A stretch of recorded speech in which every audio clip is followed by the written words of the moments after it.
കാസർഗോഡും പകുതി വില തട്ടിപ്പ്, സ്കൂട്ടർ, ലാപ്ടോപ്പ് എന്നിവ വാഗ്ദാനം ചെയ്ത് 30 ലക്ഷം രൂപ തട്ടിയെന്നാണ് പരാതി. കുമ്പടാജി പഞ്ചായത്തിലെ മൈത്രി വായനശാല സെക്രട്ടറി ഷെരീഫാണ് പരാതി നൽകിയത്. വായനശാല കേന്ദ്രീകരിച്ചായിരുന്നു തട്ടിപ്പ് നടത്തിയത്. വിവരങ്ങളുമായി സരീഷ് PK ചേരുന്നുണ്ട്. സരീഷ്, കാസർഗോഡ് ജില്ലയിലും പരാതി ഉയർന്നിരിക്കുകയാണ്. എന്താണ് വിശദാംശങ്ങൾ? 30 ലക്ഷം രൂപയുടെ തട്ടിപ്പ് നടന്നു എന്നാണ് ഇപ്പോൾ മുഖ്യമന്ത്രിക്കും ഒപ്പം തന്നെ പോലീസിനും നൽകിയ പരാതിയിൽ പറയുന്നത്. അതിൽ കൃത്യമായി പറയുന്നത് നിരവധി ലാപ്ടോപ്പുകളും മൊബൈലുകൾക്കും അപേക്ഷ നൽകിയിരുന്നു. അത് പ്രകാരം 20,92,000 രൂപ ഗുണഭോക്തൃ വിഹിതമായും ലാപ്ടോപ്പിന് 5,35,000 രൂപയും ഈ അനന്തകൃഷ്ണന്റെ അക്കൗണ്ടിലേക്ക് അയച്ചു എന്നാണ് ഈ പരാതിയിൽ പറയുന്നത്.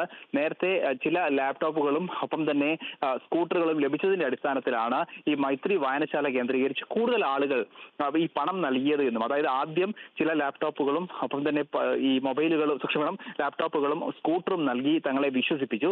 അതിനുശേഷം വലിയൊരു ബൃഹത്തായ തട്ടിപ്പ് നടത്തി എന്നാണ് ഇവർ പല തവണ, അതായത് 2022 ഈ പരാതിയുമായി ബന്ധപ്പെട്ട കാര്യങ്ങൾ നടക്കുന്നത്.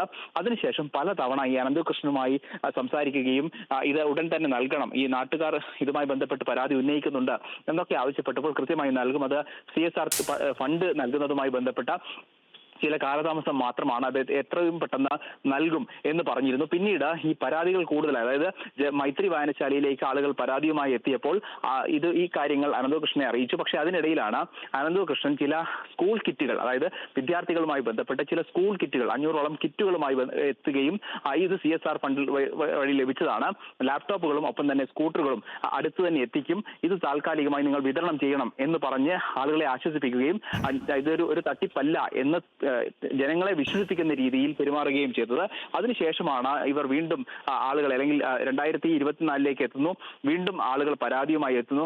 അതിനെ തുടർന്ന്, അല്ലെങ്കിൽ ഈ തട്ടിപ്പ് കേരള വ്യാപകമായി ഉണ്ട് എന്ന് മനസ്സിലാക്കിയതിന്റെ അടിസ്ഥാനത്തിലാണ് ഇപ്പോൾ ഇവർ പരാതി നൽകാൻ തയ്യാറായിരിക്കുന്നത്. ഇതുമായി ബന്ധപ്പെട്ട് ക്രൈംബ്രാഞ്ച് പ്രാഥമിക അന്വേഷണം നടത്തുകയും ചെയ്തിട്ടുണ്ട്. ഇന്ന് പരാതിക്കാരനെ വിളിച്ചു വരുത്തുകയും ഈ പരാതിയിന്മേൽ മൊഴിയെടുക്കുകയും ചെയ്തിട്ടുണ്ട്. ഈ സംഭവവുമായി ബന്ധപ്പെട്ട് കൂടുതൽ പരാതികൾ ഉയരാൻ സാധ്യതയുള്ള സാഹചര്യത്തിൽ ക്രൈംബ്രാഞ്ച് SP-ക്ക് റിപ്പോർട്ട് നൽകും എന്നാണ് അറിയിച്ചിട്ടുള്ളത്. നിലവിൽ 30 ലക്ഷം രൂപയുടെ തട്ടിപ്പ് ഈ കുമ്പടാജി പഞ്ചായത്തിലെ ഈ മൈത്രി വായനശാല കേന്ദ്രീകരിച്ച് മാത്രം നടന്നിട്ടുണ്ട് എന്നാണ് മനസ്സിലാക്കുന്നത്. കൂടുതൽ പരാതികൾ ഉയരാൻ സാധ്യതയുണ്ട്. അതോടൊപ്പം തന്നെ ഇവരെ പരിചയപ്പെടുത്തിയത്, അതായത് അനന്തകൃഷ്ണനെ പരിചയപ്പെടുത്തിയത് സായിഗ്രാം ട്രസ്റ്റിന്റെ ഭാരവാഹികളാണ് എന്നും ഈ പരാതിയിൽ പറയുന്നുണ്ട്.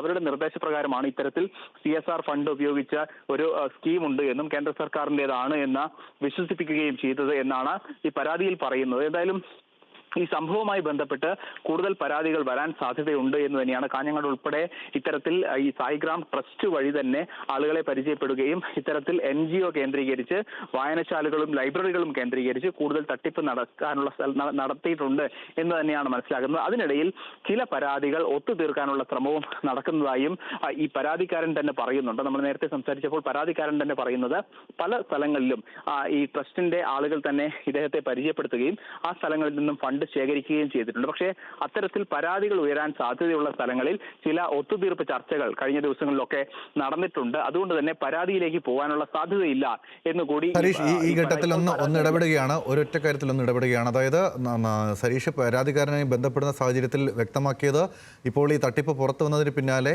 കൂടുതൽ പരാതികൾ ഉയരാതിരിക്കാനുള്ള ഒരു ഇടപെടൽ, ഒരു ഒത്തുതീർപ്പിനുള്ള ശ്രമം നടക്കുന്നതായി ഈ പരാതിക്കാരൻ ആരോപിക്കുന്നുണ്ട് എന്നല്ലേ പറയുന്നത്? അത് ആരുടെ ഭാഗത്തു നിന്നാണ് ഉണ്ടായിട്ടുള്ളത്? ഇദ്ദേഹവുമായി ബന്ധപ്പെട്ട് ആരും സംസാരിച്ചിട്ടില്ല, അല്ലെങ്കിൽ ഇപ്പോൾ പരാതി നൽകിയ സെക്രട്ടറിയുമായി ആരും തന്നെ സംസാരിച്ചിട്ടില്ല. പക്ഷെ മറ്റ് സ്ഥലങ്ങളിൽ, അതായത് കാഞ്ഞങ്ങാട് ഉൾപ്പെടെയുള്ള മറ്റ് സ്ഥലങ്ങളിൽ ഇതുമായി ബന്ധപ്പെട്ട് പരാതികൾ ഉയരാതിരിക്കാൻ ചില ആളുകൾ ഇടപെട്ടിട്ടുണ്ട്. അത് ഈ ട്രസ്റ്റുമായി ബന്ധപ്പെട്ട്, അതായത് നേരത്തെ തന്നെ ഈ അനന്തകൃഷ്ണനെ പരിചയപ്പെടുത്തിയത്, അതായത് ഈ കമ്മിറ്റിയുമായി ബന്ധപ്പെട്ട് പരിചയപ്പെടുത്തിയത് സായിഗ്രാം ട്രസ്റ്റിന്റെ ചെയർമാൻ ആനന്ദകുമാർ എന്ന് പറയുന്ന വ്യക്തിയാണ്. ആ വ്യക്തിയെ കേന്ദ്രീകരിച്ചാണ് ചില നീക്കങ്ങൾ നടക്കുന്നത് എന്നാണ് നമുക്ക് വ്യക്തിപരമായി സംസാരിച്ചപ്പോൾ പറഞ്ഞത്. പക്ഷേ അതുമായി ബന്ധപ്പെട്ട് ഏതെങ്കിലും തരത്തിൽ പരാതിയിലോ അല്ലെങ്കിൽ മറ്റ് സ്ഥലങ്ങളിലോ രേഖപ്പെടുത്താൻ അദ്ദേഹം തയ്യാറായിട്ടില്ല. ഏതായാലും അദ്ദേഹത്തിന്റെ പ്രതികരണത്തിലേക്ക് ഒരു പക്ഷേ നമ്മൾ അദ്ദേഹവുമായി സംസാരിക്കുമ്പോൾ ചില കാര്യങ്ങൾ പറയുന്നത് മാത്രമാണ്. ഔപചാരികമായി അല്ലെങ്കിൽ ഔദ്യോഗികമായി പരാതിയിലോ മറ്റ് സ്ഥലങ്ങളിലോ ഒന്നും തന്നെ അദ്ദേഹത്തിന്റെ പേര് പറയാനോ അല്ലെങ്കിൽ അദ്ദേഹത്തിന്റെ ഈ പേര് കൂടി പരാതിയിൽ ഉൾപ്പെടുത്താനോ തയ്യാറായിട്ടില്ല എന്നാണ്. പക്ഷെ നമ്മൾ സംസാരിക്കുമ്പോൾ അദ്ദേഹം പറയുന്നത് ഈ കാര്യങ്ങൾ, അതായത് ഈ ആളുകൾ അല്ലെങ്കിൽ അനന്തകൃഷ്ണൻ എന്ന് പറയുന്ന വ്യക്തി ഇതിലേക്ക് എത്തിയത്, ഈ മൈത്രി വായനശാലയിലേക്ക് എത്തിയത് സ്വാഭാവികമായും ഈ സായിഗ്രാം ട്രസ്റ്റ് ആനന്ദകുമാറിന്റെ പരിചയപ്പെടുത്തലോടുകൂടിയാണ്.